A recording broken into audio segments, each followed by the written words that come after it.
We dug the moors for you, we shed our blood, fought so many pointless wars.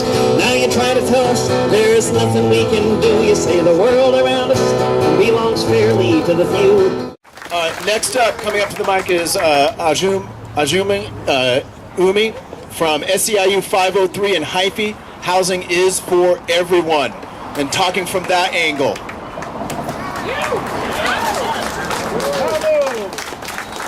So a long time ago, when African people still lived in San Francisco, the same people who are making decisions to close and privatize public schools, the same people who are blaming workers and stealing their pensions and blaming workers for so-called budget shortfalls, the same people who create conditions for public university workers where a third of them who work full-time qualify for food stamps, those same idiots are the people who told me when I scored 500 on the SAT test that I was going to spend the rest of my life in prison. Today, I have a master's degree in economics. My daughter is a public school teacher in California. So you won't convince me that these fools know anything about what they're talking about. So I don't want to be in that room. I don't want to be in that room because the power is not in that room. The power is here. The power is with the masses of people. So there are all kinds of examples, you all, about what needs to happen.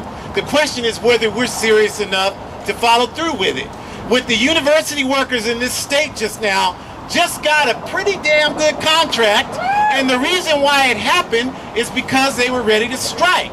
But what caused the university administration to buckle is because students were organizing massive walkouts on campuses. The law school students at U of O said they were not going to cross the picket line. Professors were going to have their classes off campus. My point is, everybody always talks about the civil rights movement, but we ain't ready to pay the prices those people paid in the 1960s. And power concedes nothing without a demand. Power concedes nothing without a demand. So we could have nice rallies, we could have church rallies and feel good and go have a beer afterwards, but nothing is going to change until we decide we're going to make it change. And that means that we're going to have to make the same sacrifices. We don't clap on that because we want to have that beer, but we don't want to do what we need to do to make change. The power is not in Salem, y'all. The power is with you. So what we have to do is we have to make sure everybody is in some organization working for justice. Everybody. You can't just come to a rally and leave. Everybody's got to be involved in something that's about positive social change. I'm in 4 organizations. You know why? Because some of you ain't in no organizations. That's why. So we need you in groups working for change. And then we have to, as people said, come together. But we have to do that around a plan that's designed to bring these people to their knees, make them suffer so that they know they can't conduct business as usual until they concede to our demands. And if you're not ready to do that, you're not serious about changing anything.